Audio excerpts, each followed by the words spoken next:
అందరికీ నమస్కారం.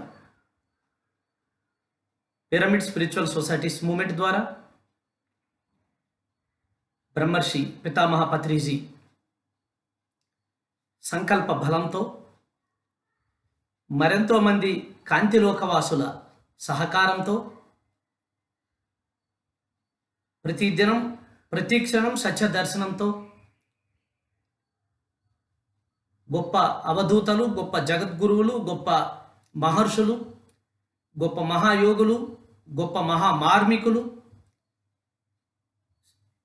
స్థూల సూక్ష్మ శరీరధారులు, కార్యకారణ లోకలవాసులు, కాంతి శరీరధారులు, అవధూతలు, పరమ గురువులు, యోగిరాజులు, ఇలా ఒక్కరేమిటి, ప్రతిరోజు మన పిరమిడ్ మెడిటేషన్ ఛానల్ ద్వారా ఎంతోమంది అద్భుతమైనటువంటి సందేశాలను వారి జ్ఞాన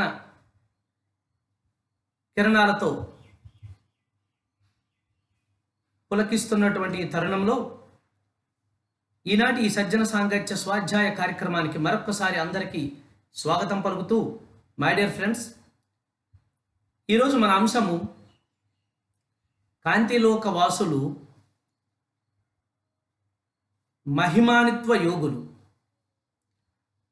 కాంతిలోక వాసులు మహిమానిత్వ యోగులు అనేక రకాల ప్రణాళికలతో ఈ భూమి మీదకి వస్తున్నటువంటి ఆ యొక్క పరమ గురు మండలి లీలలు ఎన్నో రకాలుగా ఉంటాయి. చాలా వరకు పరోక్షంగా ఉంటాయి. ఎంతోమంది జీవితాల నుంచి మనం తెలుసుకుంటూ వచ్చాము. కానీ సాక్షాత్తు ఆ యొక్క మహేశ్వరుడే, పరమేశ్వరుడే శరీరధారి అయి ఈ భూమి మీదకి వచ్చి ఒక 97 సంవత్సరాల ప్రయాణంలో చూపించినటువంటి లీలలు, మహత్యాలు ఎంతగా మన కంటి ముందే జరిగినటువంటి ఒక మనిషి ఇంత మహాత్ముడై ఎదగొచ్చు అని చెప్పడానికి అద్భుతమైనటువంటి జీవితాన్ని, ఒక మార్గాన్ని, కోట్లాది మంది జీవితాలలో ఒక కొత్త వెలుగుని నింపినటువంటి మహాయోగి కాంతిలోకవాసి శ్రీ సిద్ధారూఢ స్వామి. ఈయన్ని నేను ప్రత్యేకంగా ఎందుకు తీసుకున్నానంటే, ఈయనతో నాకున్నటువంటి అనుబంధము, అనుభవము, ఆ యొక్క అనుభవ ఫలమే ఈరోజు మీరు చూస్తున్నటువంటి నేను, మనందరము ఇలా కలవడానికి కారణమైనటువంటి పిరమిడ్ మెడిటేషన్ ఛానల్. వీరు 1832వ సంవత్సరంలో కర్ణాటక రాష్ట్రంలో బీదర్ ప్రాంతంలో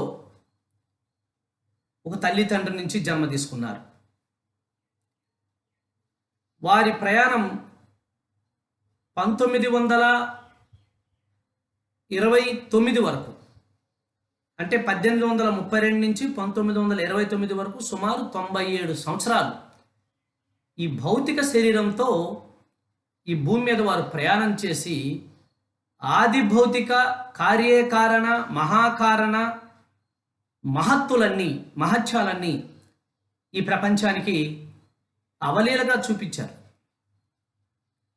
వారి పేరే శ్రీ సిద్ధారూఢ స్వామి.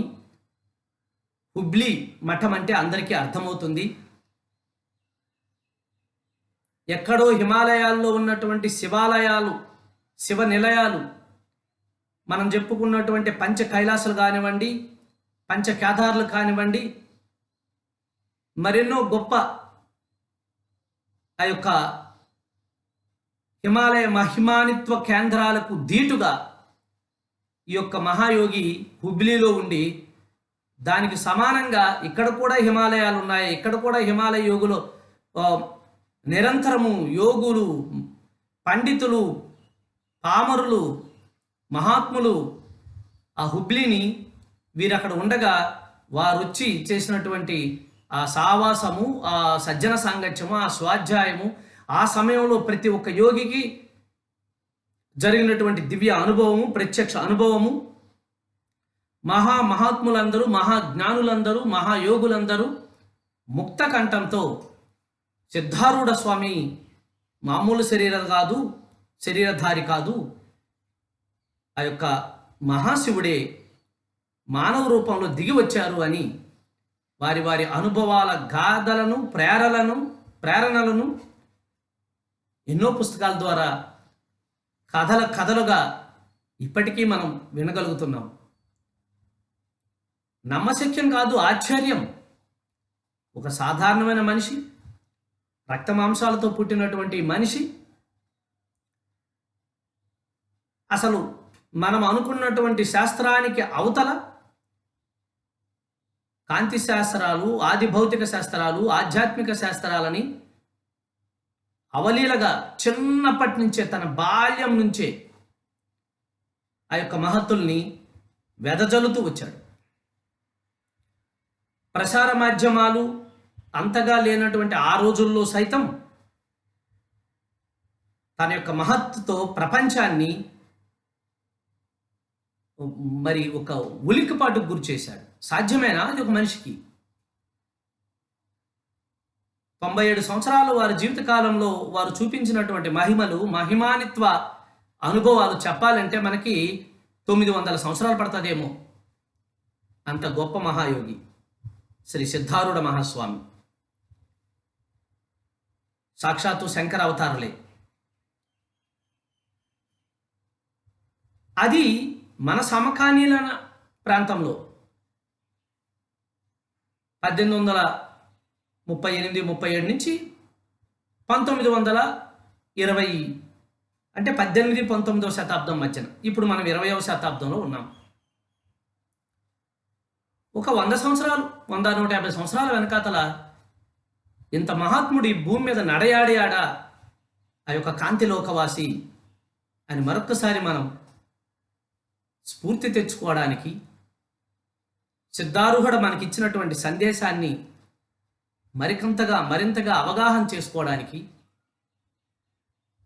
మీకు అందరికీ అర్థమవుతుంది సిద్ధారూఢ స్వామి చరిత్ర అంతా, ఆ యొక్క ఆత్మాయనమంతా, ఆయన యొక్క ప్రయాణమంతా విన్న తర్వాత పిరమిడ్ సొసైటీ 30 సంవత్సరాల క్రితమే కాదు, యావత్ పిరమిడ్ సొసైటీ ఒక 100-150 సంవత్సరాల క్రితమే ఒక పిరమిడ్ మాస్టర్ భూమి మీద జన్మించాడు అని చెప్పక తప్పదు. పిరమిడ్ స్పిరిచువల్ సొసైటీస్ మూవ్మెంట్లో ఉన్న 18 ఆదర్శ సూత్రాలు పత్రిజీ రూపొందించారు. అవి ఎంత గొప్పవంటే ఆనాటి నుంచి ఈనాటి వరకు ఒక్క మాట కూడా దాంట్లో మార్పు లేదు. ఆ యొక్క 18 ఆదర్శ సూత్రాల్లో 6 చేయవలసినవి, 6 చేయకూడనివి, 6 తెలుసుకోవలసినవి. ఇంకా చెప్పాలంటే 6 చేయవలసినవి, 6 వదిలేయాల్సినవి, 6 నేర్చుకోవలసినవి. 3 6లు 18 ఫినిష్. ఇవే పిఎస్ఎస్ఎం జీవనాడి అయితే ప్రతి సూత్రానికి ఒక నిలువెత్తు నిదర్శనం మనకి ఒక్కొక్క మహాయోగి దొరుకుతాడు. ఎంతోమంది కాంతిలోకవాసులు దొరుకుతారు, భూలోకవాసులు దొరుకుతారు, పరమాత్మలు దొరుకుతారు, మహాత్ములు దొరుకుతారు. 18 ఒకరి దగ్గర టిక్ పెట్టచ్చు. ఆయన పేరే సిద్ధారూఢ స్వామి. అంత గొప్ప అర్హుడు అన్నమాట. ఆశ్చర్యం వస్తుంది మనకి. వారి జీవన విధానానికి, పితామహ పత్రిజీ జీవన విధానానికి, వారి ఆధ్యాత్మిక, ఒక మాటలో చెప్పాలంటే సిద్ధారూఢ స్వామి అంటే ఆత్మజ్ఞాన ఆధ్యాత్మిక జైత్రయాత్ర. ఆ 97 సంవత్సరాల్లో కొంచెం బాల్యం పోతే, మరీ చిన్న బాల్యం నుంచి సుమారు 7-8 సంవత్సరాల వయసు నుంచి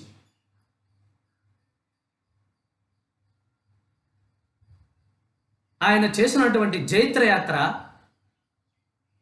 పిఎస్ఎస్ఎం ఈనాడు చేస్తున్నటువంటి ధ్యానయాత్రకు, శాకాహార జైత్రయాత్రను తలపింపజేస్తుంది. అయితే ఆనాడు ఒక్కరే చేశారు. ఈనాడు పితామహ పత్రిజీతో పాటు వేలాది మంది, లక్షలాది మంది మాటలో బాటగా చేతిలో చేయవేసి తన్ మన్ ధన్ చేస్తున్నారు అంటే ఆ వెనకాతలు ఇన్ని లక్షల మందిలో ఉండి నడిపిస్తున్నటువంటి ఆ అద్భుతమైన మహిమానిత్వమైనటువంటి సత్య చైతన్య జ్ఞాన వికాసమే శ్రీ సిద్ధారూఢ స్వామి అని చెప్పక తప్పదు. వారి మహాసహాయము ప్రతి పిరమిడ్ మాస్టర్ మదిలోనూ సదా నిక్షిప్తమై ఉంటుంది. అతి చిన్న వయసులోనే ఆ అబ్బాయిని ఒక పాఠశాలలో చేర్పించడానికి వెళ్ళినప్పుడు సహజంగానే గురువులు అందరూ ఓంకారం ముందు మరి మన పలక బలపం పట్టి ఓంకారాన్ని మనతో అభ్యాసం చేపిస్తారు.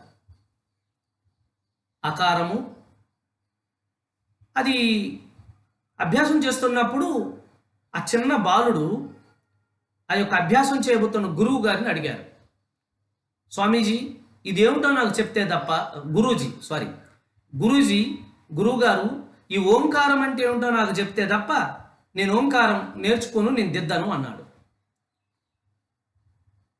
నీ ఇంత చిన్నపిల్లాడవయ్యా, నీకు ఇప్పుడు నేను ఓంకారం చెప్తే నీకేమి అర్థమవుతుంది అంటే నో నో నో నో నాకు తప్పకుండా మీరు చెప్పాల్సిందే, అది నాకు నచ్చితే నేను మీ అక్షరాలు దిద్దుతానంటే ఇంక తప్పదు కదా. ఏమీ లేదు నాయన, అకార ఉకార మకారాల కలయికని ఓంకారం అంటారు. ఆకారం ముందొస్తుంది, తర్వాత ఉకారం తన పైన వచ్చి ఈ రెండు గుణసంధితో ఏర్పడినప్పుడు మకారం వస్తుంది. ఈ మకారాన్ని ఓంకారం అంటామంటే, అయ్యా గురువు గారు నేను ఓంకారానికి అర్థం చెప్పమంటుంటే మీరు ఓంకారానికి వ్యాకరణం చెప్తున్నారు. నాకు కావాల్సింది వ్యాకరణాలు కాదు, ఓంకారానికి అర్థము. గురువుగారు విసిగిపోయి, అవునా ఏదో తెలిసినోళ్ళ మాట్లాడుతున్నావే, అయితే నువ్వు ఓంకారానికి అర్థం చెప్పు అన్నాడు. ఈ యొక్క మహాత్ముడు పుట్టింది లింగాయత్ జంగమదేవర్ల కుటుంబంలో. సో అప్పుడు ఆయన అకార ఉకార మకారాలు అర్ధచంద్రాలు ఎలా ఏర్పడినాయి, ఆకారము ఉకారము మకారము అంటే ఏమిటి సవివరంగా ఒక బాలుడు అంత పెద్ద గురువుకి పాఠం చెప్పాడు. ఆనాడే ఆ గురువు ఆశ్చర్యపోయి, బాలుడుగా కనిపిస్తున్నటువంటి ఈ శరీరము మానవ శరీరం అయితే కాదు, ఎన్నో జన్మల అఖండమైనటువంటి తపోశక్తి కానీ లేదు, సాక్షాత్తు శివుడే తన ఉనికిని మళ్ళీ చేయడానికి భూమి మీదకి వచ్చాడేమో, ఈ రెండిట్లో ఏదో ఒకటి అయి ఉంటుంది అని ఆ గురువు చేతులెత్తేశాడు. సరిగ్గా ఆనాడు ఆ ఓంకారానికి ఏదైతే అర్థాన్ని పరమ అర్థాన్ని వివరించి చెప్పారో పితామహ పత్రిజీ కూడా అదే ఓంకారాన్ని అదే అద్భుతమైనటువంటి అర్థంతో వివరించారు. ఈ యోగుల జీవితాల్లో మనం ఈ ప్రయాణాలలో, అధ్యయనాలలో, స్వాధ్యాయాలలో అనేక రకాలైనటువంటి విషయాలు ప్యారలల్గా దొరుకుతుంటాయి మనకి. అవి యాదృచ్ఛికం కాదు. ఎందుకు ఈ మాట చెప్తున్నానంటే, వాట్ ఈస్ పిఎస్ఎస్ఎం మనం అనుకుంటున్నటువంటి కేవలం ఒక మామూలు ఆధ్యాత్మిక సంస్థ కాదు. దీని వెనకాతలు ఎంతమంది యోగులు కాంతిలోక వాసులు నిరంతరము శ్రమిస్తున్నారో, కాంతిలోక వాసుల తాలూకు ప్రతి ఒక్క ఆత్మ తీక్షణత ఈ యొక్క పిఎస్ఎస్ఎం వ్యవస్థాపకులైనటువంటి పత్రిజీ మీద క్షణక్షణం అనుక్షణం ఎలా పనిచేస్తుందో చెప్పడానికి ఇంత పరిశోధనాత్మకమైనటువంటి ప్రయత్నంలో మనకి కొన్ని ప్రమాణాలు దొరుకుతుంటాయి.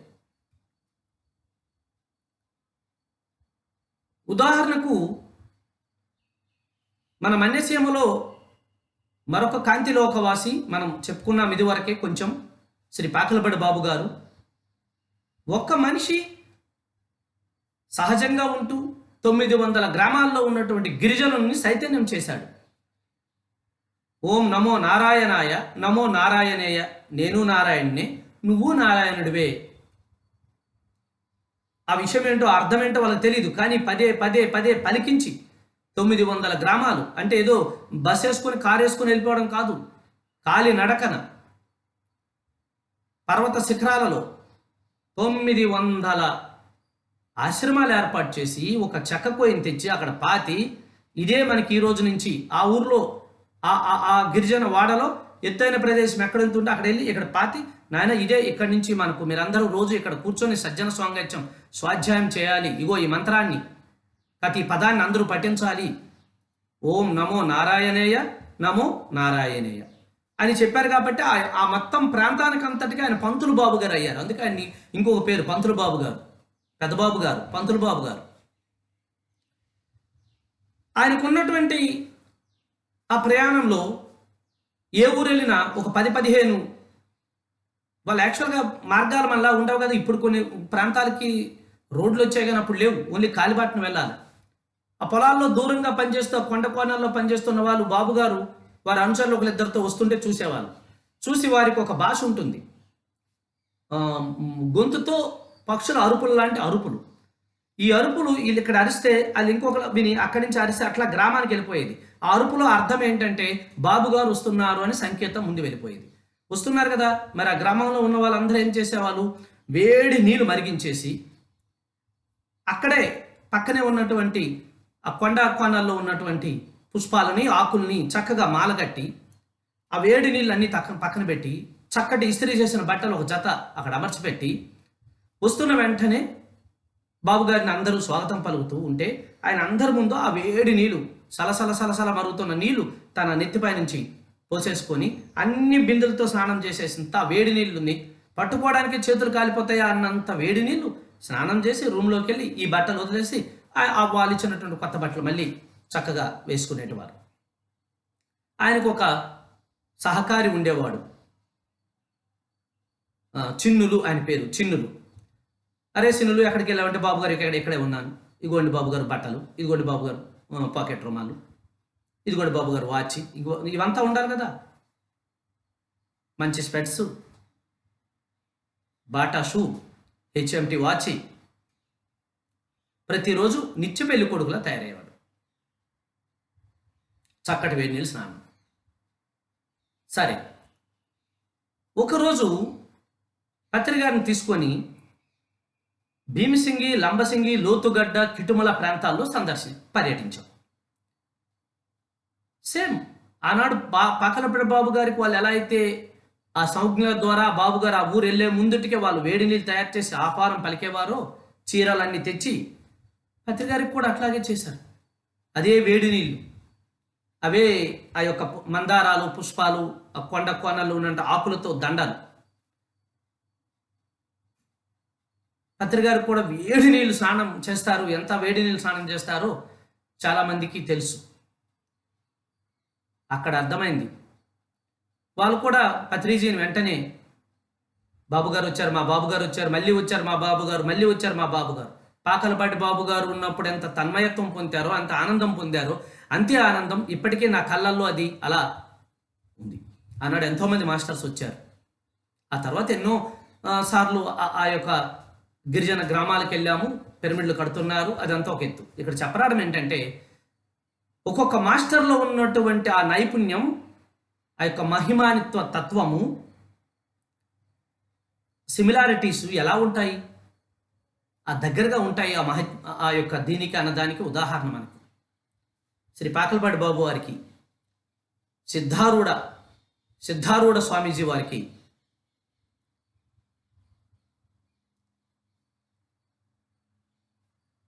వారు ఏదైతే ఓంకారం చెప్పారో, ఆకారము ప్రతి ఒక్కరికి ఉంటుందయ్యా, శరీరమే ఆకారము.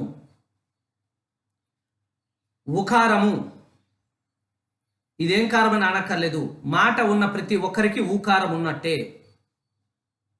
మకారము మనసు ఉన్న ప్రతి ఒక్కరి దగ్గర మకారం ఉన్నట్టే. ఏ మనిషి దగ్గర ఉండదు? ఆకారం ఉంటుంది, ఉకారం ఉంటుంది, మకారం ఉంటుంది. అకార ఉకార మకారాలు కలిపేస్తే వచ్చేదే ఓంకారము. ఆ ఓంకారం ఉన్నవాడే శివుడు, అంతే. కానీ దీన్ని అంటాడు యోగి వేమన, శిలలను చూసి శివులని భావింతురు, శిలలు శిలలే కాని శివుడు కాదు కదా. తనదలోని శివుని తానేలా గుర్తెరగడో. ఆయన శివుడిని వ్యతిరేకించలేదు. ముందు అకార ఉకార మకారాలతో తిరుగుతున్నటువంటి ఈ ఆకారంలో ఉన్న శివుడిని గుర్తించకుండా ఎదుటివాడిలో శివుడున్నారు, శిలలో శివుడున్నారు అని గుర్తిస్తున్నారు ఈ జనులు. శివుడిని మోసం చేస్తున్నారా, తమను తాము మోసం చేసుకుంటున్నారా, లేదు ఇదంతా చూస్తున్న వాళ్ళని మోసం చేస్తున్నారా అని ప్రశ్నిస్తాడు యోగి అన్నమయ్య. ఇంచుమించు అలాంటి బాపత్తే మన సిద్ధారూఢ స్వామీజీ కూడా.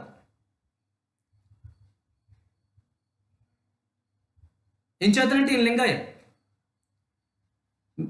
ఈ ఆచారం ప్రకారం ఒక లింగం ఎప్పుడు మెడలో ధరించి ఉండేది.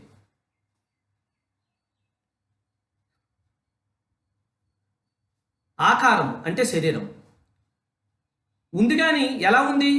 స్కాన్ చేస్తే మొత్తం దీని రిపోర్ట్ అంతా బయటకు వచ్చేస్తుంది. నిండా సురాకారం పట్టి ఉంది. ఆకారం అంతా సురాకారం.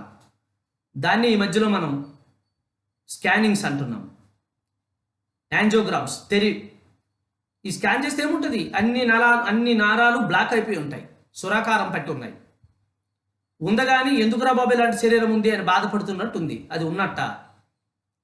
ఇక ఉకారం అంటే మాట. ఎలా ఉంది మన మాట అని చెప్పడానికి పెద్ద సర్టిఫికేట్ అక్కర్లేదు, ఎవరికి వాళ్ళే చెప్తారు. ఏమోనండి నేను ఎంత చెప్తున్నా నా మాట ఎవడు వినట్లేదు అని. ఏదో గిన్నిస్ సర్టిఫికేట్ మనకిచ్చినట్టు ఫీల్ అవుతుంటాం. నా మాట ఎవరు వినట్లేదు అని. వినరు, ఆ మాటలో ఏ శక్తి లేదు కనుక. ఆకారమేమో సురాకారం పట్టింది, మన మాట ఎవడు వినట్లేదు. మరి ఇది ఉన్నట్ట లేనట్ట? ఇక మనసు, మనిషి ఎక్కడా మనసు ఎక్కడో, అది ఎప్పుడో మనం దాటి ఎంతో దూరం వెళ్ళిపోయింది. అదేమో నందిలా ఉండాల్సింది పంది అయిపోయింది. ఈ శివుడిలా ఉన్నవాడేమో శవం అయిపోయి గజగజలాడుతున్నాడు దాన్ని మొయ్యలేక. మనసు, మనిషి ఇక్కడ మనసు ఎక్కడో. ఈ మూడు ఉన్న ఈ కారాలు మరింత కారం పుట్టిస్తున్నాయి తప్ప మనకి ఏ కారము గోచరించట్లేదు. ఎక్కడైతే ఒక మనిషి 40 రోజులు అత్యంత విశ్వాసంతో అఖండమైన సాధన చేస్తాడో, ధ్యానం అంటే చిత్తవృత్తి నిరోధం ద్వారా, విశ్వశక్తి ఆవాహన ద్వారా నాడీమండల శుద్ధి గావించుకుంటాడో, అక్కడ ఆకారంలో ఉన్న సురాకారం అంతా పోయి సమస్తమైనటువంటి ఆరోగ్యాలు వస్తాయి. దాని పేరు ఆకారం. దాని పేరు ఆకారం. అప్పుడు ఈ శరీరానికి ఏ కరోనా, ఏ వైరస్సు, ఏ రోగము దరిచేరదు.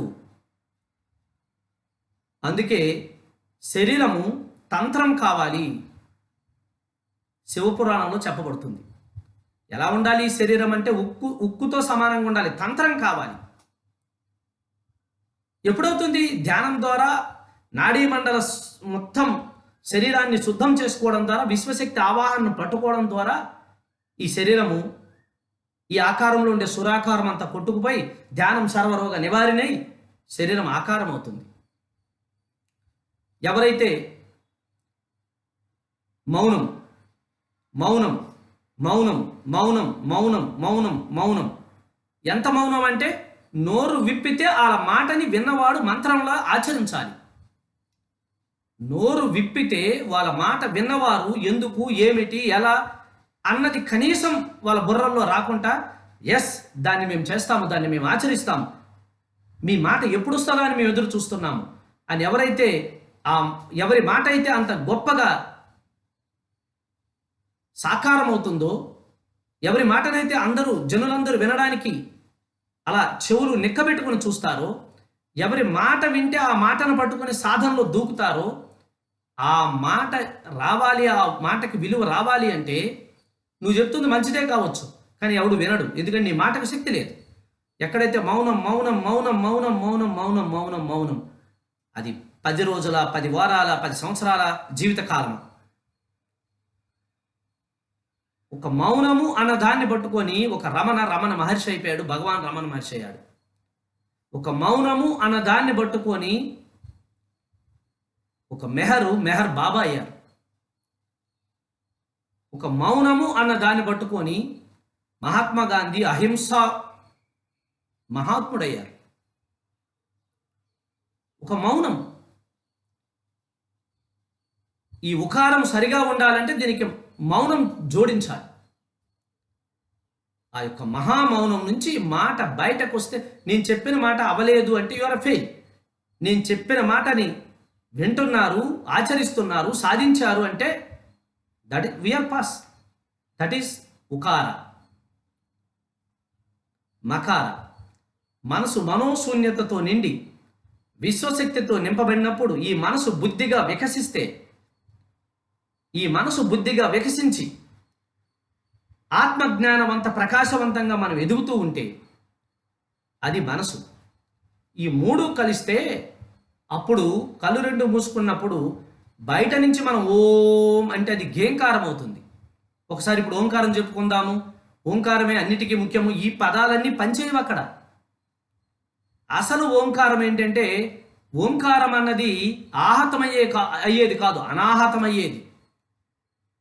సామవేదంలో అనాహతం నుంచి ఉద్భవించినటువంటి ఒకనొక మహా ప్రాణశక్తి నాదమే ఓంకారం. ఆ ఓంకారం అన్నది బయట వినేది కాదు, బయట వినేది శబ్దము మాత్రమే. ఎప్పుడైతే మనసును ఏకాగ్రతతో, శ్వాస మీద ధ్యాసతో, మహామౌనంతో, మహాశూన్యంలోకి మనం వెళ్తామో అక్కడ వినబడుతుంది మనలోనే మనకు ఒక అద్భుతమైనటువంటి శబ్దం. దాని పేరు ఓంకారము. దాని పేరు జీవితాలు ఒక జఠం నుంచి వినబడుతున్నటువంటి మహాప్రణవనాదం. బయట వినడం కాదు, లోపటి నుంచి వినాలి అని చెప్పి అదయ్యా ఓంకారము. నీ చదువు అటువంటి ఓంకారాన్ని, అటువంటి నాశనము లేని, వినాశనము లేని, మృత్యుభయము లేని శక్తిగా తయారు చేయడానికి మన పిల్లలకి మనం ఆ చదువు నేర్పిస్తున్నప్పుడు ఆ మొదటి అక్షరం ఓంకారము అన్నది నేర్పించాలి అన్నది ఆ గురువుకి ఆయన తెలియజేసేటప్పటికీ ఇంకా ఏముంది, ఇంకా ఆయనకి ఏం చెప్పేది ఏముంది. నాయనా, మీరు సాక్షాత్తు శివస్వరూపులైనా ఉండాలి, లోక కళ్యాణానికి మీరు దిగివచ్చి ఉండాలి, లేదు అనేక జన్మల్లో అనంతమైనటువంటి తపో నిష్ఠ అయినా మీ దగ్గర ఉండాలి అని చెప్పి అక్కడి నుంచి సాగనంపుతారు. ఆ తర్వాత ఇంటిలోను, వీధిలోను, తోటలోను, సమూహంలోను, అందరిలో ఉన్నప్పుడు, ఒక్కడిగా ఉన్నప్పుడు ఒకటే లీలలు, ఒకటే మహత్యాలు. పిల్లలు కదా, గేదెనెక్కడం, పిల్లలందరినీ పోగొట్టి బ్యాండ్ మేళాలు కొట్టించడం, ఊరేగించడం. ఆ గేదె కనుక వెళ్ళకపోతే పిల్లడు కదా కోపం వచ్చి దాన్ని చేపించడం, అది చనిపోయి పడిపోవడం. అరే ఆ యజమానులందరూ వచ్చి మా గేదెని ఎట్లా చంపేస్తావు నాయన అని ఏడిస్తే మళ్ళీ దాన్ని బతికించడం. మహత్యాలు చిన్నప్పుడు ఎంత సరదాగా ఉంటాయో ఆ ఇంట్లో పెద్దోళ్ళకి అన్ని ఇబ్బందులు తెచ్చిపెడుతుంటాయి. అది కృష్ణుడి జీవితం చూస్తే మనకు అర్థమవుతుంది. బాలకృష్ణుడుగా ఉన్నప్పుడు కృష్ణుడు చేసిన లీలలు ఆ యొక్క తల్లి యశోదాకి ఎన్ని అగసాట్లు తెచ్చిపెట్టేవో తెలియదు. ఒక పక్క పొగుడుతూ ఉంటారు, ఒక పక్క దుమ్మేస్తూ పోస్తూ ఉంటారు. తల్లి మాట వినడు. ఏమనంటే మహత్యాలు ఏం చేస్తాడో, ఏ ప్రమాదంలో ఇరుక్కుంటాడో తెలీదు. కొన్నాళ్ళు ఈ మహత్యాలు చేసి అందరినీ రక్షించిన తర్వాత ఒక దగ్గర ఈయనకే పాము కాటేసి చనిపోయినాడు అన్న కబురుతో అందరూ శోక సముద్రంలో ఉంటే మళ్ళీ ఈయన జీవించి రావడం. ఇలా ఆయన బాల్యమంతా అద్భుతమైనటువంటి మహత్యాలతో, మహిమానత్వాలతో గడిచిపోయింది. మై డియర్ ఫ్రెండ్స్, ఈరోజు మనం కాంతిలోకవాసులు, మహిమానిత్వ యోగులు గురించి తెలుసుకుంటున్నాం. ఆ తర్వాత ఆయన లోక ప్రయాణం ప్రారంభమైంది. బీదర్ నుంచి బయలుదేరి హైదరాబాద్ గోలుకొండకొచ్చి, గోలుకొండ దగ్గర ఉన్నటువంటి ఆ కొండల గుహలలో 3 నెలల పాటు నిరాహారిగా ధ్యానం చేసి ఉన్నాడు. ఆ విషయం తెలుసుకుని అనేక మంది అక్కడికి వెళ్ళారు, వారితో చర్చించారు. వారికి ఉన్నటువంటి అపారమైనటువంటి ఆ ప్రజ్ఞ ఎవరైనా యోగ మార్గంలో అడిగితే జ్ఞాన మార్గంలోను, జ్ఞాన మార్గంలో అడిగితే యోగ మార్గంలోనూ సమాధానాలు చెప్పేవాడు. అంటే దాన్నే మనం తలకేస్తే కాలుకి, కాలుకేస్తే తలకి. ఇది మీరు స్పష్టంగా తెలియాలంటే ఒక నెల రోజులు పత్రిజీతో మనం ఈ ధ్యాన యాత్రలు, ధ్యాన క్లాసులు నిర్వహించడానికి వెళ్ళినప్పుడు మనకు అర్థమవుతుంది. ఒకసారి ఏమైందంటే పత్రిగారు కర్మ సిద్ధాంతం చెప్తున్నారు, చిన్న చిన్న పాపాలే చిన్న చిన్న రోగాలు అంటున్నారు, పెద్ద పెద్ద పాపాలే పెద్ద పెద్ద రోగాలు అంటున్నారు, కర్మ సిద్ధాంతం ఉందని చెప్తున్నారు, మేము కొత్తగా ఒక సిద్ధాంతాన్ని ప్రతిపాదించాము, దానికి ఇంకో మహాత్ముడు ఉన్నారు, ఏమిటయ్యా అంటే అది కర్మ లేని సిద్ధాంతం, మీరు అసలు ఏమైనా చేసుకోవచ్చు, మీకేమీ కాదు, మా దగ్గర కర్మ లేని సిద్ధాంతం ఉంది రండి అని చెప్పారు. ఒక ఉద్యమాన్ని లేవదీశారు వాళ్ళకున్నటువంటి అనుభవంతో, అవగాహనతో, ఆ పుస్తకం ఇచ్చినటువంటి జ్ఞానంతో. ఒకసారి పత్రిగారు ఆస్ట్రేలియా వెళ్ళారు. అక్కడ ఒక క్లాస్ జరుగుతుంది. ఇక్కడున్న ఈ మిత్రులు ఆ ఆస్ట్రేలియాలో ఉన్న మిత్రులకు ఫోన్ చేసి పత్రిగారు కర్మ సిద్ధాంతం కోసం ఏం చెప్తారో అడగండి అని అక్కడ అడిగారు. క్లాస్ అయిన తర్వాత పత్రిగారు ఏమైనా క్వశ్చన్స్ ఉంటే అడగండి అన్నప్పుడు ఒక ఆయన ప్రశ్నించాడు, సార్ కర్మ సిద్ధాంతం మీద మీ సమాధానం ఏంటని. కర్మ సిద్ధాంతంలో ఏమీ లేదు పోయారు.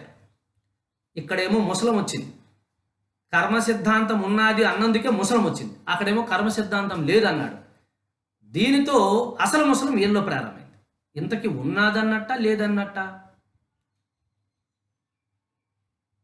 ఈ ఆలోచన ఎక్కువైపోయింది.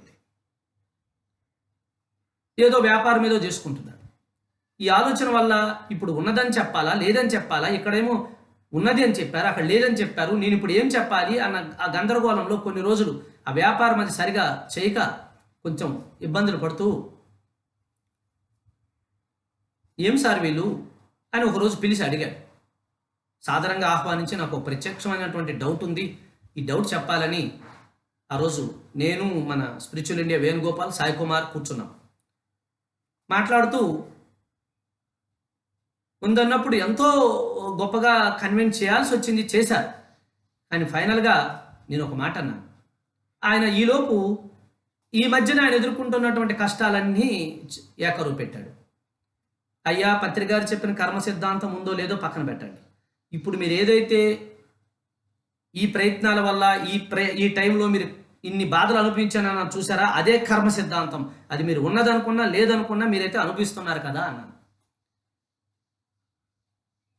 సో మై డియర్ ఫ్రెండ్స్, యోగులతో, మాస్టర్స్తో, కాంతిలోకవాసులతో పరాచకాలు పనికిరావు.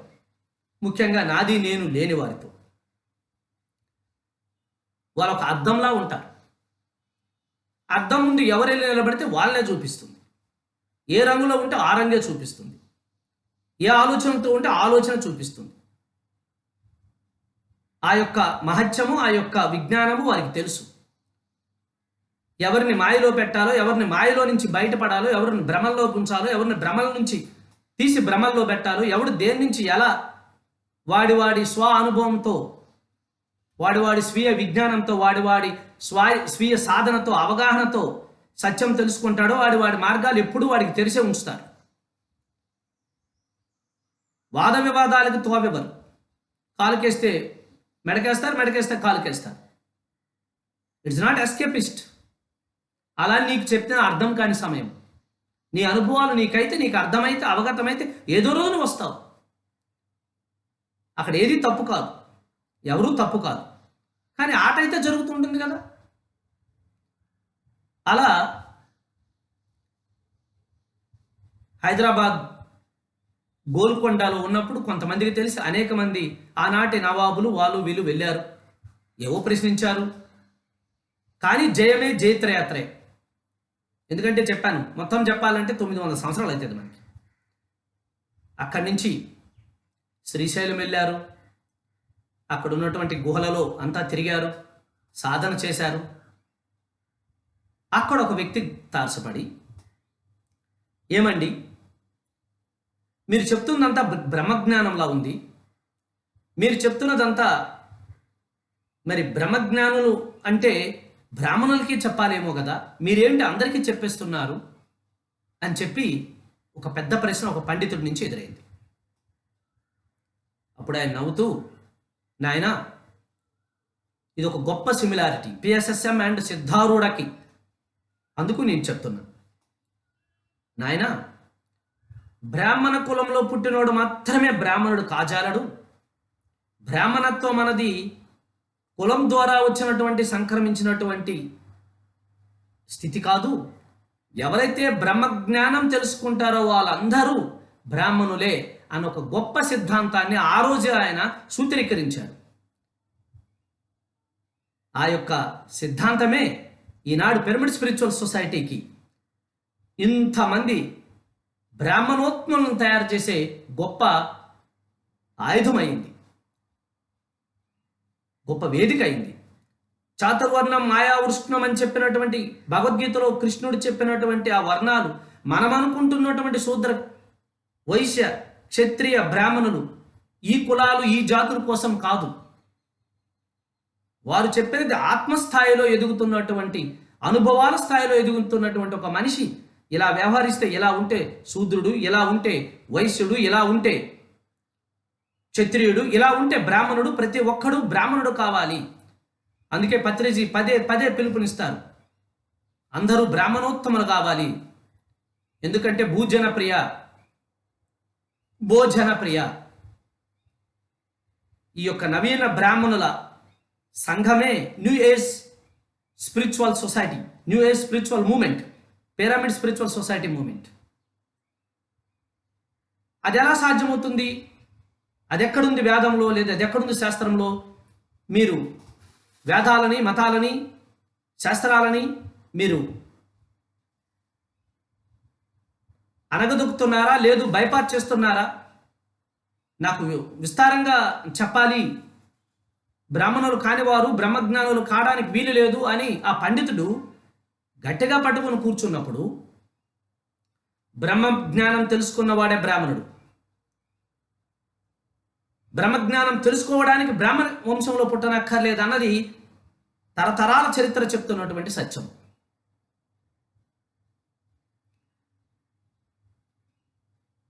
పక్షి జాతుల నుంచి, జంతు జాతుల నుంచి, నిమ్న జాతుల నుంచి పుట్టినటువంటి అనేక మంది నీతివంతులుగా, ఆత్మజ్ఞాన విజ్ఞానవంతులుగా విరాజిల్లలేదా? అటువంటిప్పుడు వాళ్ళకి ఆ బ్రాహ్మణ కులము అన్నది బ్రహ్మజ్ఞానానికి అర్హత ఎలా అవుతుంది? నేను కొత్తగా ప్రతిపాదించేదేముంది? ఉన్న విషయాన్ని, ఉన్న సత్యాన్ని మరుగున తోసి కేవలం ఒక కులానికే చేయడం ఎంతవరకు సార్? ఇదే అవసరమైతే నా మెడలో ఉన్నటువంటి ఈ లింగ ధారణ కూడా నాకు అక్కర్లేదని అక్కడే తృణప్రాయంగా తీసి అక్కడ పెట్టేస్తాడు. నేను అందరిలోనూ బ్రాహ్మణత్వం చూస్తున్నాను. అందరికీ నేను బ్రహ్మజ్ఞానం ఉపదేశిస్తాను. పంచాక్షరి మంత్రం పరమ పవిత్రమైనది, ప్రాణప్రదమైనది. విని సాధన చేస్తే ఆ యొక్క మంత్రం తాలూకు మహత్యం అందరికీ తెలుస్తుంది. అది మాకు మాత్రమే సొంతం ఎలా అవుతుంది అని ఆయన ఒక ఉద్యమంలో వెళ్తున్నప్పుడు లింగాయత్తులందరూ వ్యతిరేకించారు. అక్కడ ముసలం పుట్టించాడు. చూసారా ఎలా ఉంటుందో? ఒక యోధుడు, ఒక యోగి, ఒక సత్యం తెలిసిన వాడి జీవితం. ఏదేమైనా నేను పంచాక్షరిని అందరికీ చెప్తాను, అలా చేస్తే మహాపాతకం అన్నారు. ఎవరికి మహాపాతకం? పంచాక్షరి పఠించిన వాడిక? పంచాక్షరి ఆయన పఠిస్తున్నప్పుడు ఎదురుగా వింటున్న వాడిక? ఈ రెండింటిని వింటున్నటువంటి మీక?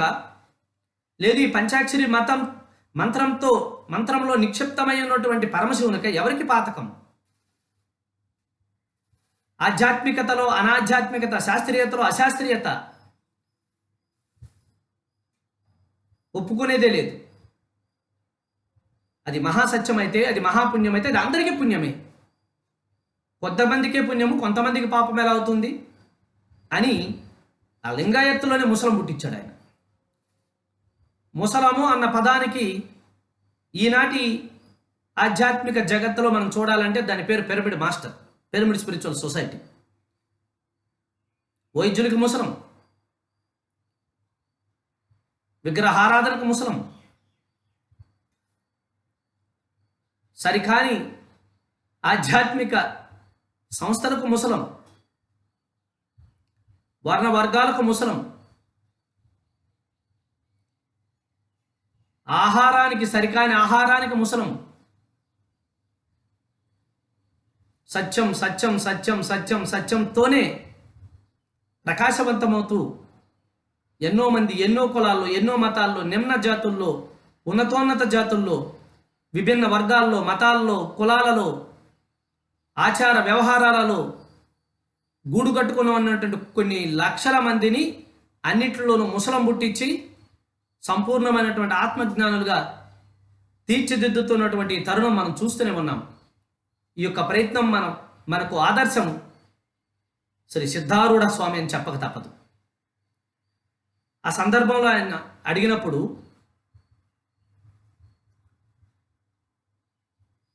నీతి అన్నది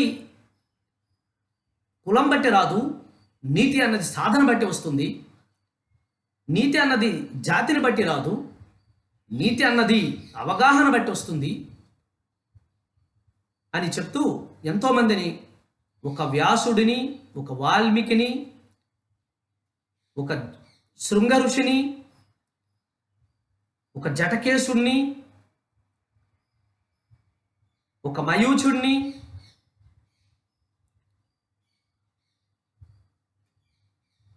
ఒక చెట్టు నుంచి పుట్టిన వాడిని, ఒక జంతువు నుంచి పుట్టిన వాడిని, ఇలా అనేక మంది మహర్షులందరినీ ఆయన ఉదహరించాడు. అక్కడ ఎంతోమంది మహర్షులను ఉదహరించాడు. మరి వీళ్ళందరికీ లేని, పుట్ట నుంచి పుట్టిన వాల్మీకి లేని ఆ యొక్క కులము, జాతి ఆయన ఆత్మజ్ఞానానికి ఎదుగుదలకు అడ్డు కాని జాతి నీకెలా అడ్డవుతుంది? ఆ యొక్క మామూలు కన్య నుంచి పుట్టినటువంటి వశిష్ఠుల వారు యావత్ విశ్వానికే మహాగురువు అయినప్పుడు, అంత నీతివంతుడైనప్పుడు, అంత ఆత్మజ్ఞాన విజ్ఞానవంతుడైనప్పుడు, అలా ఎదిగినప్పుడు మిగతా వాళ్ళకి ఒక కులము, మతము, ప్రాంతము, చదువు ఆటంకం అవుతుంది అని ఎంతోమంది మహర్షుల్ని ఉదరహించి వారి కళ్ళు తెరిపించాడు. అక్కడి నుంచి ఆ జైత్రయాత్ర హిమాలయాల వైపు వెళ్ళింది. హిమాలయాల్లో ఆయన మొట్టమొదటిగా వశిష్ఠ గుహ పక్కనే ఉన్నటువంటి అరుంధతి కేవ్, గంగా నది తీర ప్రాంతంలో ఉన్నటువంటి ఆ వశిష్ఠ గుహలో అనేక సంవత్సరాల పాటు సాధన చేశారు. అక్కడ నుంచి గంధమాగంధ పర్వతాలు, అక్కడి నుంచి హిమాలయాలలో ఎన్నో ప్రదేశాలలో సుమారు 10 సంవత్సరాల పాటు అన్ని స్థాయిలను దాటి, శారీరక, మానసిక, ఆహారక, భౌతిక స్థాయిలన్నీ దాటి అపారమైనటువంటి సాధన చేసి వారు తిరిగి వస్తున్నటువంటి ప్రతి దేవాలయంలోనూ, ప్రతి ప్రదేశంలోనూ వారి యాత్ర కొనసాగింది. ఎక్కడికి వెళ్ళినా ప్రశ్నలు, సమాధానాలు.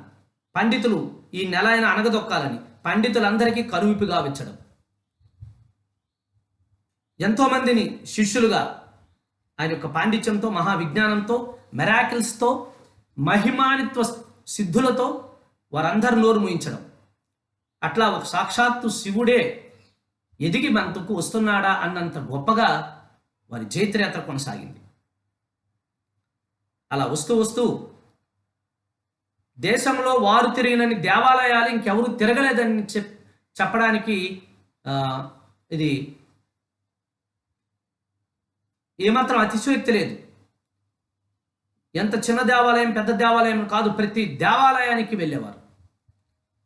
ఆ దేవాలయంలో కాసేపు ఉండడం, ధ్యానం చేయడం, సాధన చేయడం, అక్కడ ఉన్న వారందరినీ ఆత్మజ్ఞానంతో వారికి పట్టినటువంటి అనేక రకమైనటువంటి మలికీలని, మురికిని కడిగి జాడించి వదిలేయడం.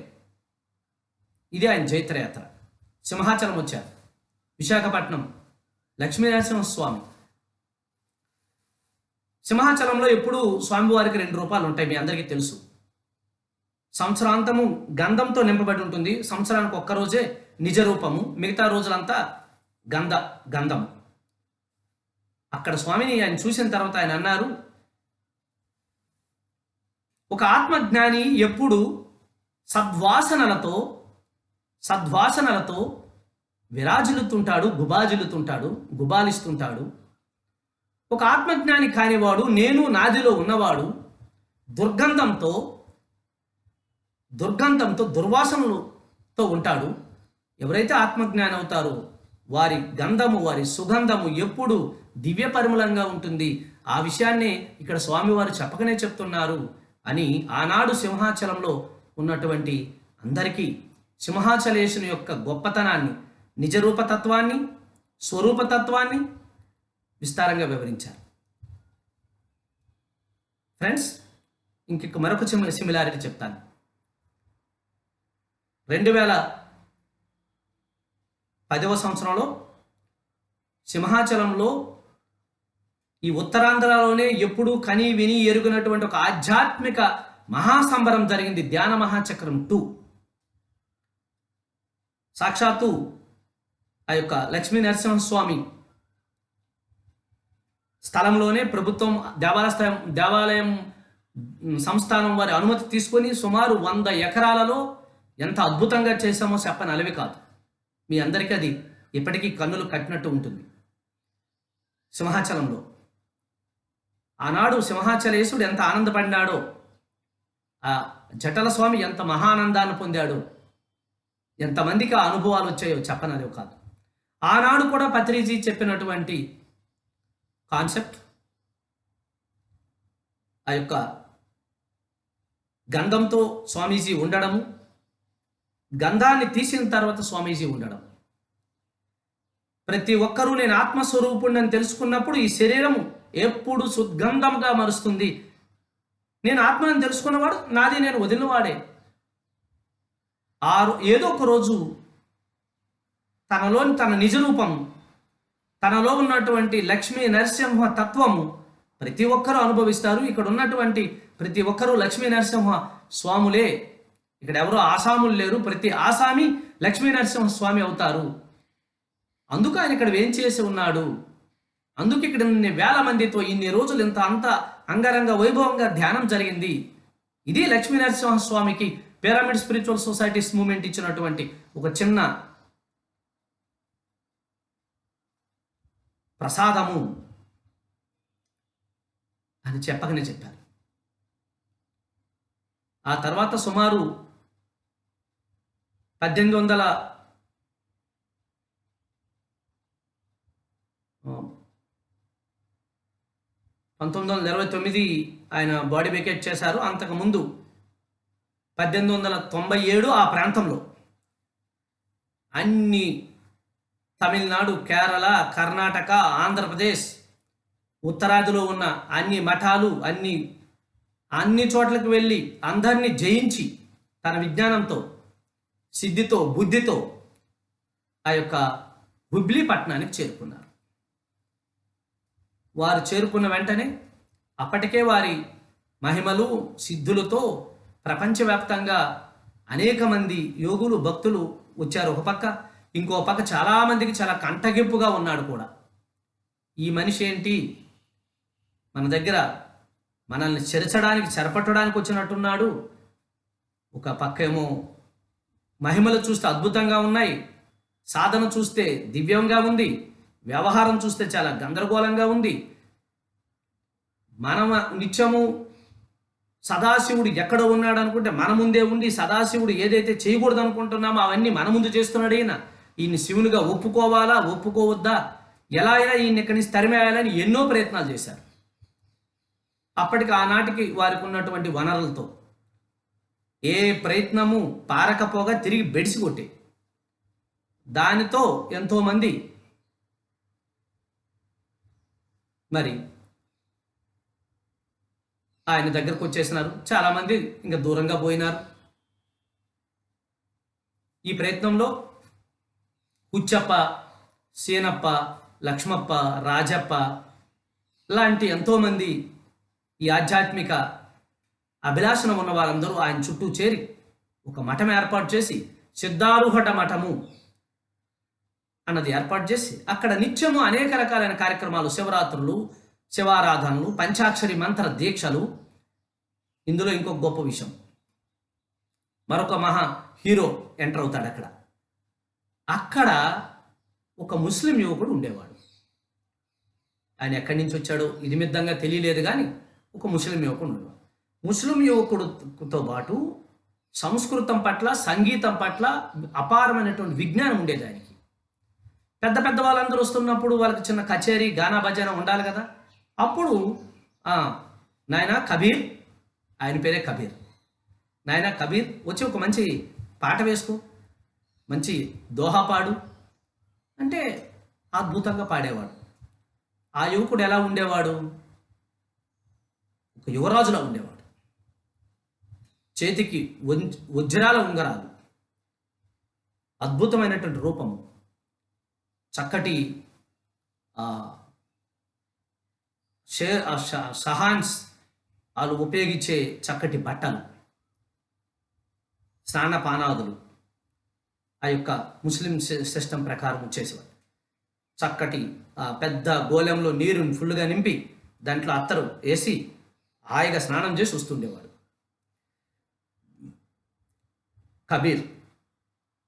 కబీర్కి గురువే ఈ యొక్క సిద్ధారూఢ స్వామి. కబీర్ వారి దగ్గర ఎన్నో రోజులు, ఎన్నో సంవత్సరాలు ఉన్నారు. కబీర్ సంగీతంతో, కబీర్ జ్ఞానంతో మురిపించి మైమర్చిపోయేవారు. అలా ఉన్నప్పుడు అక్కడ ఉన్నట్టు కొన్ని ప్రాంతాల్లో, అది కాస్త హుబ్లీ ఆ ప్రాంతం అప్పట్లో కరువు కాటకాలకు మరి ఎక్కువ, అందుకే ఎక్కువ అన్నదానాలు అక్కడ జరిగేవి, మహా అన్నదానాలు జరిగేవి. ఇప్పటికీ జరుగుతుంది ఆ మఠంలో అన్నదానం. సరే, ఆయన కీర్తి, పేరు, ఆయన మహిమల వల్ల, ఆయన విజయాల వల్ల ఎవరెవరు వచ్చినా కాంతాదాసులై, పాదదాసులై వెళ్ళిపోతున్నారు. ఎన్నెన్నో రాష్ట్రాల నుంచి, ఎంతెంత దూరాల నుంచి వస్తున్నారు. ఇలా జరుగుతున్నప్పుడు ఒకరోజు, ఏమయ్యా కబీర్, ఈ చిన్న శరీరానికి స్నానం చేయడానికి అన్ని నీళ్ళు అవసరమా? అందులో అంతరేసుకొని నువ్వు స్నానం చేసి వస్తున్నావు. ఆ నీళ్ళే గనక ఉంటే ఎన్నో జీవులకి, మొక్కలకి, ప్రాణులకి ఆహారం అవుతుంది కదా. మరి నువ్వంత వృధా చేస్తున్నావంటే, ఆ క్షణం నుంచి కబీరు ఒక చెంబుడు నీరు కూడా ముట్టలేదు, స్నానం చేయలేదు. అది మాట మంత్రం అవడం అంటే, గురు మాట పట్ల, గురు వాకు పట్ల ఆ యొక్క సాధన, తపన శక్తి ఉండడం అంటే. ఇంకొక రోజు ఒక పండితుడు వచ్చాడు. ఈ బయట స్నానాలు మానేశాడు. ఇంకా లోపటి అందరితో పాటు అందరూ చేసే ఆ స్నానాల గదిలో స్నానం మానేశాడంటే ఇందనక పూర్తిగా మానేశాడని కాదు, ఈ సౌకర్యవంతమైన స్నానాలు, ఏ బట్ట లేకుండా, అచ్ఛేదన లేకుండా, ఏ అచ్ఛేదన లేకుండా, ఏ బట్టలు లేకుండా స్నానం చేసుకుంటున్నాడు. ఒక పండితుడు వచ్చి, అయ్యా స్వామీజీ, సిద్ధా స్వామీజీ, బ్రహ్మజ్ఞానం కోసం మీరు బాగా బోధిస్తున్నారు. ఈ బ్రహ్మజ్ఞానం ఎలా ఉంటుందో నాకు మీరు చూపించగలరా? మీరు మహాత్ములు అంటున్నారు, మహిమాలన్నీ మీ దగ్గర ఉన్నాయంటున్నారు, నాకు చూపిస్తే నేను నమ్ముతాను అన్నాడు. సరిగ్గా అదే సమయంలో కబీర్ ఏమో ఆ బాత్రూంలో స్నానం చేస్తున్నాడు. బ్రహ్మజ్ఞానం మీకు చూపించాలా? దాందేముంది, చూపిస్తాను, చూస్తేనే నమ్ముతారా? ఎస్, నమ్ముతాను. అయితే ఒక్క నిమిషం ఉండండి అని కబీర్ అని పిలిచాడు. నాయనా కబీర్ అని పిలిస్తే ఆ కబీరు ఉన్నపలంగా గురువుగారు పిలుస్తున్నారంటే గాబర్తో ఏ బట్టలు లేకుండా బయటకు వచ్చేసినాడు. చూపించి, బ్రహ్మజ్ఞానం అంటే ఎలా ఉంటుందో, బ్రహ్మం అంటే ఎలా ఉంటుందో చూడాలనుకుంటున్నావు కదా, ఇదిగో నీ ఎదురుగా కనిపిస్తున్నదే బ్రహ్మము అని చెప్పాడు. దాంతో పండితుడికి అర్థం కాలేదు. ఏంటి, నాతో పరాశకాలు ఆడుతున్నాడా అంటే, అంతా నిండి ఉన్న సత్యం ఎక్కడైతే ఉందో, సదా బ్రహ్మజ్ఞానంతో ఎక్కడైతే విస్తరించబడుతుందో అదే బ్రహ్మమయ్యా అని చెప్పి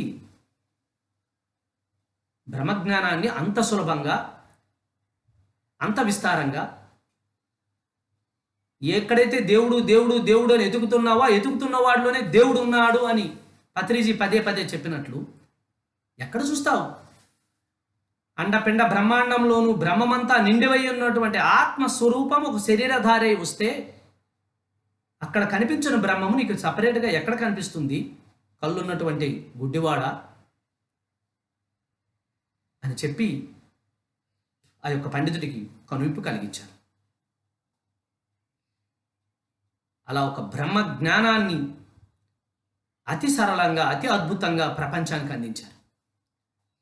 ఇటువంటి అనుభవం ఒకటి పత్రి గారితో నాకు ఒకసారి జరిగింది. ఈ సందర్భంగా చెప్పుకోవడం సముచితం. కర్నూలులో ధ్యాన యజ్ఞం జరుగుతున్నటువంటి రోజులవి. అప్పుడప్పుడే నేను ఆకర్షితుడినవుతున్నాను. ఈ యొక్క పిరమిడ్ ధ్యానము, పత్రి గారు రావడము వెళ్ళడము ఇదంతా ఉంది. కానీ నాకు రెండు పడవల మీద కాలు చేసే ప్రయాణం ఉండేది. ఓ పక్క నా వ్యాపారాలు, నా రాజకీయాలు, నా జీవితం వేరు. ఇంకో పక్క అప్పుడప్పుడు ఈ ఆధ్యాత్మికత వైపున కాలు పెట్టడం. అటువంటి సందర్భాల్లో కర్నూలు మాస్టర్స్ అందరూ తొలి రోజుల్లో ధ్యాన యజ్ఞం చేస్తున్నారు. ఆ ధ్యాన యజ్ఞానికి తప్పకుండా రావాలి అన్నప్పుడు నేను వెళ్ళడం జరిగింది. చాలా ఉత్సాహం. ఎప్పుడు కొద్ది మందితో చూసినటువంటి ధ్యానం కర్నూలులో మొట్టమొదటి పిరమిడ్ని చూడడము, 2-3 వేల మంది రోజు భోజనాలు, 7 రోజుల పాటు హోటల్ భూపాల్ రెసిడెన్సీ సౌకర్యం. మరి కొండారెడ్డి బూజు ఆ కర్నూలు ప్రాంతాన్ని మనం ఎప్పుడు చూసి ఉండలేదు కాబట్టి పనిలో పనిగా మహానంది, నంద్యాల, ఇటు గురు రాఘవేంద్ర స్వామి, ఆధోని అమ్మ, తీర్థయాత్ర, సొంత స్వామి కార్యం స్వకార్యం అన్నీ అయిపోతాయని చెప్పి వెళ్ళాము. ఆ కార్యక్రమాల్లో ఒకరోజు ముఖ్య అతిథి నేను. వారిని చూస్తే చాలు, నేనే కాదు యావత్ ఆంధ్రప్రదేశ్ అంతా ఆనాడు గండ బేరుండాలతో, గొప్ప బిరుదులతో, సహస్రావధానిగా, అఖండమైనటువంటి విజ్ఞానానికి సరస్వతి పుత్రులుగా ఉన్నటువంటి ఒక ముఖ్య మహాన మేధావి పండితులు వారు, గొప్ప జ్ఞాపక శక్తితో ఉన్నటువంటి అవధాని అంటే మామూలు విషయం కాదు కదా.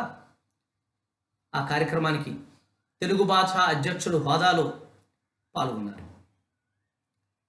భువన విజయము అనే ఒక గొప్ప కాన్సెప్ట్ని శ్రీకృష్ణదేవరాయల కొలువులో భువన విజయము అన్నటువంటి గొప్ప ఆ యొక్క సభ, వారి శిక్షణ అద్భుతంగా జరిగింది. ఆ రోజు యతీంద్రుల స్వామి వారు ఎంతెంతో మంది వచ్చారు ఆ రోజుల్లోనే. పత్రిజీకి స్వతహాగా ఉన్నటువంటి ఆ గుణం, గొప్ప సుగుణం. ఎవరైనా వస్తే వారిని ఆత్మీయంగా, మిత్రత్వంగా, ఎన్నో జన్మల నుంచి పరిచయం ఉన్నంత గొప్పగా ఆహ్వానిస్తూ, కార్యక్రమం అయిపోయిన తర్వాత వారికి తగు ఆ యొక్క అతిథి దేవోభవ మర్యాదలు చేస్తూ, వారికి వారి చేతితోనే భోజనం పెట్టి వారిని సాగనంపడం వారికి వచ్చినటువంటి ఒక చిన్ననాటి నుంచి ఉన్నటువంటి విద్య. సో కార్యక్రమం అయిపోయింది, స్టేజ్ దిగారు, వెహికల్లో ఎక్కించుకొని రూమ్కి వెళ్తున్నారు. అక్కడ భోజనం పెట్టి వారిని పంపించాలి. వారికి సన్మానం అంతా అయిపోయింది ఇక్కడ. సో అందరం లైన్లో నిల్చున్నాము, చప్పట్లు కొడుతూ నమస్కారాలు పెడుతూ. ఈ గొప్ప పండితుడిని మరొకసారి ఆ రోజు ఆయన ఒక గొప్ప పురాణాన్ని చాలా అద్భుతంగా చెప్పారు. ఆ రోజు ఆయన గజేంద్ర మోక్షం అన్న కాన్సెప్ట్ చెప్పారు. ఆ రోజు చాలా అద్భుతంగా చెప్పారు, ఇప్పటికీ నాకు గుర్తుంది. అలా ఇటువంటి వారిని ఈ సభకు రావడం వల్ల కదా ఇంత దగ్గరగా చూడగలిసాము, వారి మాట వినగలిసాము. ఎక్కడో పుస్తకాల్లో, ప్రచార మాధ్యమాల్లో, పేపర్లో చూడాల్సినటువంటి వ్యక్తి మన కంటికి ఇంత దగ్గరగా ఉన్నాడు. మన జన్మ ధన్యమైపోయింది, భాగ్యం అయిపోయింది, ఇంత దూరం వచ్చానన్న బాధ ఏమీ లేదు అని మురిసిపోతుండగానే ఆ కార్ అలా వచ్చి ఆగి ఇలా పిలిచి నన్ను, నువ్వు కారులో కూర్చో అన్నారు. ఇంకా నాకు అంతుపట్టని ఆనందం, కాలు నేల నిలవలేదు. ఎందుకంటే నా పక్కనే ఉన్నారు అంత పెద్ద గొప్ప మాస్టర్. హోటల్ 5 నిమిషాల జర్నీ మున్సిపల్ గ్రౌండ్స్ నుంచి వెళ్తున్నాము. ఎలా జరిగిందయ్యా అన్నారు. ఇంకా నేను ఆనందంలో తబ్బి ఉబ్బయి ఉన్నాను కాబట్టి తెలిసింది తెలియంది రానిది కవిత్వం అంతా పెట్టి చెప్పేస్తున్నాను. అద్భుతంగా, చాలా అద్భుతం జరిగింది అట్లా. ఎందుకంటే నా పక్కన నేను ఎప్పుడు చూస్తానో చూడలేనో అన్నట్టు గొప్ప వ్యక్తి నా పక్కనే కూర్చున్నారు. చేతికి కాళ్ళకి అవన్నీ ఉన్నాయి, పండితులు కదా. రూమ్లోకి వెళ్ళాము, కూర్చున్నాము. సరే, ఆ భోజనం ఏర్పాటు చేయమన్నారు. ఆ భోజన ఏర్పాట్లలో కొంతమంది మన ఆనాడు నిర్వాహక సభ్యులందరూ ఆ భోజన ఏర్పాట్లలో తలమలకలై ఉన్నప్పుడు వారు కూర్చొని ఒక మాట ఆడారు. మీరు ఇలా కాదు ఇలా చేస్తే బాగున్ను, ఇలా కాదు ఇలా చేస్తే బాగున్ను, మీరు ఇలా వద్దు ఇలా చేయండి అని సలహా ఇచ్చారు. అంతే, ఈ పత్రికారిలో అపర పరశురాముడు తయారయ్యారు. మీరు పండితులు కదా, భగవద్గీత చదివారా అన్నాడు. చదివాను స్వామి. కృష్ణుడు తెలుసా? తెలుసు. అర్జునుడు తెలుసా? తెలుసు. మరి కృష్ణుడు ముందు అర్జునుడు మాట్లాడొచ్చా? మాట్లాడరాదు. మరి మీరు ఎందుకు మాట్లాడుతున్నారు? ఇగో ఇక్కడే ఉన్నాడు కదా కృష్ణుడు అని నా వైపు చూపించారు. నాకు పై ప్రాణాలు గాలిలోనే కలిసిపోయాయి. కృష్ణుడు అని పలకడమే నాకు సరిగా రాదు. నా వైపు తిప్పాడేంటారు నాయన బాణం. ఇప్పుడు నాకు వచ్చినటువంటి ఆ యొక్క అదృష్టానికి పొంగిపోవాలో, ఇలా వచ్చి బుక్ అయిపోయినందుకు కుంగిపోవాలో, పారిపోవడానికి కూడా తోవ తెలీదు. పై ప్రాణాలు పైనే పోయినాయి.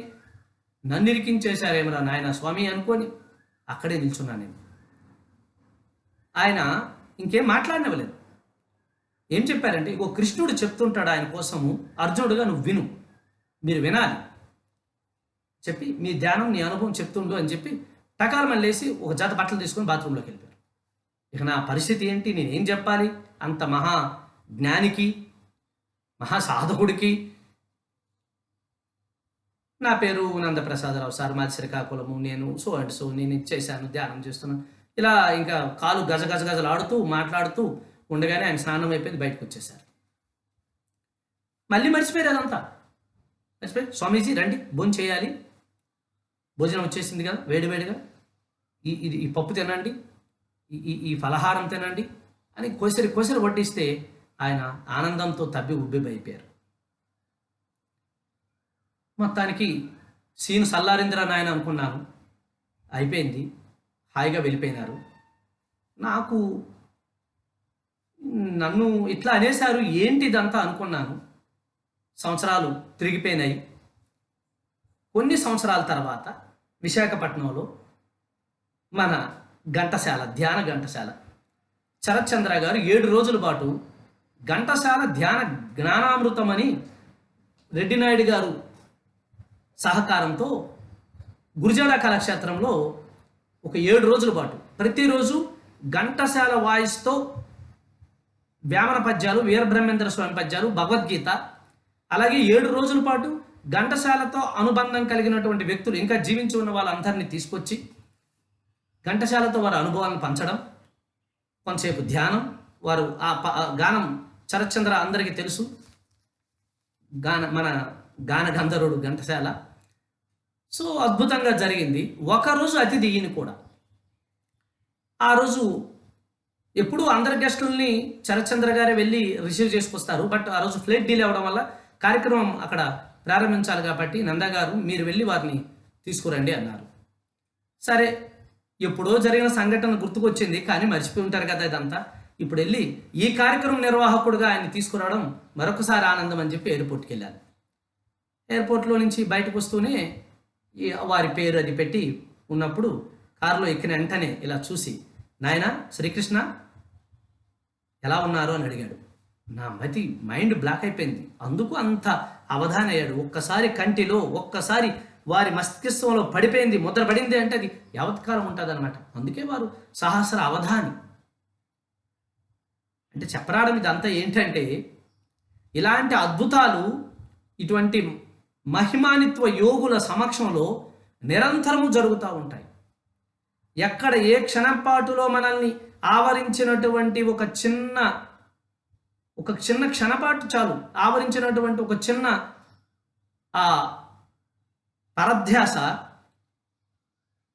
మనల్ని మళ్ళీ వాయించేస్తుంటుంది, మళ్ళీ తిన్నగా చేస్తుంటుంది. ఇది పత్రిగారితో ప్రయాణం చేస్తున్న ప్రతి ఒక్కరికి విదితమే. సో సిద్ధారూఢ స్వామి దగ్గర కూడా ఇంకొక గొప్ప అద్భుతం ఏమిటాయి అంటే, ఎంతోమంది పెద్ద పెద్ద వాళ్ళు మరి అందరూ ఆయన్ని దర్శనానికి వచ్చినప్పుడు అందరినీ అలా కూర్చోబెట్టి తర్వాత ఆల్ జెంట్స్ గెట్ అవుట్, ఇక్కడి నుంచి మగ పురుగులందరూ వెళ్ళిపోవాలి బయటికి, ఓన్లీ స్త్రీలే ఉండాలి. వారిని ఎప్పుడు వదులుతాడో తెలియదు. అది అక్కడ పెద్ద ముసలం అయిపోయింది. ఈ స్వామీజీ ఏంటి మన ఉద్దానం అన్నీ చేస్తున్నాడు, మరీ ముఖ్యంగా అపచారం అన్నదంతా చేస్తున్నాడు. ఆ మహిళలందరినీ ఆ యొక్క మఠంలో పెట్టుకుంటున్నాడు, జెంట్స్నేమో బయటికి తగిలేస్తున్నాడు. ఏంటిదంతా? మహిళలు వినొద్దు వినకూడదు ఇది అంటే వాళ్ళకి ఈయన ఇదంతా చెప్తున్నాడేంటి అని చెప్పి ఆనాడే మహిళా శక్తికి అగ్రతాంబూలం ఇస్తూ మహిళా చైతన్యానికి శ్రీకారం చుడుతూ ఈ పురుష ప్రపంచంలో ఈ మిగతా వారి ప్రపంచంలోని వారి భావాలలోని ఒక ముసలం పుట్టించాడు ఆయన. గడిచిన సంవత్సరం మనం మహిళా ధ్యాన మహాచక్రం చేసినప్పుడు సిద్ధారూఢ సాక్షాత్కరించాడని చెప్పడానికి నేను ఆనందిస్తున్నాను. ఎక్కడ ఎవరికి ఎప్పటికీ సాధ్యం కాని సాహసం చేయలేని ఒక మహాప్రక్రియ. ఎంతోమంది ఆనాడు ఆ చుట్టు ప్రాంతాల్లో ఉన్నటువంటి జమీందారులు కావచ్చు, భూస్వాములు కావచ్చు, గొప్ప గొప్ప అధికారులు పండితులు కావచ్చు, ఎవరు ఎన్ని ఆటంకాలు పెట్టినా, ఎవరు ఎంత విమర్శించుకున్నా కొద్దిసేపు మాత్రమే అవకాశం ఆయన సాంగత్యంలో, మిగతా అందరూ గెట్అవుట్. అలా ఎన్నో అద్భుతాలు, ఎన్నో ఆనాటి సమకాలీనంలో ఈ సమాజాన్ని మనుషుల్ని ఆవరించి ఉన్నటువంటి సమస్త శాదస్థాలని, చీకట్లని, అజ్ఞానాలని, కుల మత రహిత వర్గాలని దూరం చేసి అందరికీ బ్రహ్మజ్ఞానాన్ని సాక్షాత్కరించినటువంటి మహాత్ముడు మరి ఆ యొక్క సిద్ధారూఢ స్వామి. ఇంకో అతి ముఖ్యమైనటువంటి విషయం రెండు విషయాలు 2 నిమిషాల్లో మనం చెప్పుకోవాలి. ఇటువంటి ప్రయత్నంలో భారతదేశంలో ఒక పక్క స్వాతంత్ర ఉద్యమం కోసం మహాసంగ్రామం జరుగుతుంది. అన్ని చోట్ల ఎంతోమంది స్వాతంత్ర సమరయోధులు వారి తాలూకా కార్యక్రమాలు నిర్వహిస్తూ ప్రజలను చైతన్యం చేస్తున్నారు. అటువంటి ప్రయత్నంలో బాలగంగాధర తిలక్ గారు హుబ్లీ వస్తున్నారు. వారి సమావేశాన్ని ఏర్పాటు చేయాలి. అప్పుడు అక్కడ బ్రిటిష్ వారి తాలూకా ఒత్తిడి, వారి పవర్ ఎక్కువ ఉంది. వారిని ఎదిరించి ఎవరు అక్కడ ఆ కార్యక్రమం నిర్వహించలేని పరిస్థితి. ఆ విషయం సిద్ధారూఢ స్వామి వారికి తెలిసింది. సిద్ధాస్వామీజీ వారికి తెలిసిన తర్వాత ఆత్మస్వాతంత్రమా, భౌతిక స్వాతంత్రం సంపాదించలేని ఆత్మస్వాతంత్రం కానే కాదు, నేను ఆత్మస్వాతంత్రం సాధించాను అంటే భౌతిక స్వాతంత్రం కూడా సాధించి తీరాలి. అది మహా ప్రయత్నానికి దానికి నేనే నిర్వహిస్తాను ఆ కార్యక్రమాన్ని అని మఠం వారు, అక్కడున్న మనుషులు, అక్కడున్నటువంటి బ్రిటిష్ వారు ఎంత ఎదిరించినా బాలగంగాధర్ గారితో ఆ యొక్క సమావేశాన్ని అద్భుతంగా హుబ్లీలో నిర్వహించినటువంటి చారిత్రాత్మక సంఘటన సన్నివేశం ఇప్పటికీ హుబ్లీ వాసుల్ని వాళ్ళ కళ్ళ ముందు కనిపిస్తుంది. తర్వాత మరొకసారి ఇంకా ఈ మహా స్వాతంత్ర ఉద్యమం ఇంకా ఎగిసిపడుతున్నప్పుడు మహాత్మా గాంధీజీ భారతదేశం అంతా పర్యటిస్తూ హుబ్లీ వస్తున్నారు. గాంధీజీ సమావేశాన్ని నిర్వహించడానికి కూడా ఎవరు ముందుకు రాలేకపోయారు. అక్కడ వీరి దగ్గరకు వచ్చింది ఆ సమాచారం. అప్పుడు కొంతమంది పెద్దలు అన్నారు, అయ్యా గాంధీజీ నియమ నిబంధనల ప్రకారము కాషాయ వస్త్రాలు వాళ్ళు ధరించినట్టు వాళ్ళు కాకుండా ఖద్దరు వస్త్రాలు ధరించిన వారు మాత్రమే ఈ సమావేశాన్ని నిర్వహించాలి అని. ఆత్మజ్ఞానికి, బ్రహ్మజ్ఞానికి, లోక కళ్యాణ కార్యక్రమానికి బట్టల అడ్డేంటి, బట్టల ఆటంకం ఏంటి? నాకు ఖద్దరైతే ఏంటి, ఖాదీ అయితే ఏంటి, నేను ఖాదీ వస్త్రాలనే ధరిస్తాను, సమావేశాన్ని నిర్వహిస్తాను అని చెప్పి మహాత్మా గాంధీ వారి ఆ యొక్క మహాసమావేశాన్ని అద్భుతంగా నిర్వహించి భారతీయ ఈ యొక్క స్వేచ్ఛ స్వాతంత్ర విపణిలో సిద్ధారూఢ వారి తాలూకా పాత్రని ప్రత్యక్షంగా పరోక్షంగా ఎంతగా పోషించారో చెప్పనలవి కాదు. ఒక 2-3 సంవత్సరాల క్రితం, 3-4 సంవత్సరాల క్రితం మన జేతవనం బ్రదర్స్ సుధాకర్, ప్రభాకర్తో, అంతకుముందు నేను 1-2 సార్లు సిద్ధారూఢ వెళ్ళాను. ప్రభాకర్తో పత్రిసారి హుబ్లీ వస్తున్నారు, పిరమిడ్ ఓపెనింగ్ ఉంది, పెద్ద పిరమిడ్ ఓపెనింగ్ ఉంది, మరి మనం వెళ్దామని ఎక్కడో ఏపీలో మన కొట్టాల నుంచి బయలుదేరి వెళ్ళి ఆ ప్రాంతం దరిదాపుల్లోకి వెళ్ళేటప్పటికి ఆ యొక్క సిద్ధారూఢ స్వామీజీ పీఠం నుంచి వెళ్ళాలి, సార్ రావడానికి ఇంకొక 3-4 అవర్స్ పడుతుంది అని సమాచారం ఉంటే, సరే ఆ సమయానికి మనం వెళ్దాం, అంతవరకు ఈ మఠంకి భోజన సమయం అయింది, భోజనానికి వెళ్దామని వెళ్ళాం. ఎంతో ఆత్మీయంగా ఆహ్వానించారు, చక్కగా భోజనం పెట్టారు. సిద్ధారూఢ, ఆయన గురువు అయినటువంటి శ్రీ గంగాధరుడ వారి దగ్గర సమాధి దగ్గర ధ్యానం చేసినప్పుడు ఒక అనుభవం, నాకు మళ్ళీ సమయం ఆసన్నమైంది, నేను ఎదురు చూస్తున్నటువంటి సమయం ఆసన్నమైంది, వచ్చి నన్ను మీరు లేపారు, సమాధి నుంచి నన్ను మీరు లేపారు, నేను మళ్ళీ నా కార్యక్రమానికి నేను వస్తున్నాను అని చెప్పారు. ఎట్లా వస్తారో ఏమవుతుందో సాధ్యం కాదు. పత్రిసార్ దగ్గరికి వెళ్ళి చెప్పాము, సార్ సిద్ధారూఢ దగ్గరికి వెళ్ళి వచ్చామంటే ఎంతో ఆనందపడిపోయారు. అద్భుతమయ్యా, సరే సమయాన్ని సద్వినియోగం చేసుకున్నారు, గ్రేట్ మాస్టర్ అని చెప్పినప్పుడు, సరే సమాధి దగ్గరికి వెళ్ళి ధ్యానం చేశాము అని అన్నాం. ఆయన ఎందుకే వెళ్ళి లేపారు అన్నాడు ఆయన. చూశారు ఎలా ఉంటుందో? అక్కడేమో నన్ను లేపారు అన్నారు, సార్ దగ్గరికి వెళ్తే ఆయన ఎందుకే లేపారు అన్నారు. ఇంకా లేపినోడు ఊరుకుంటాడా?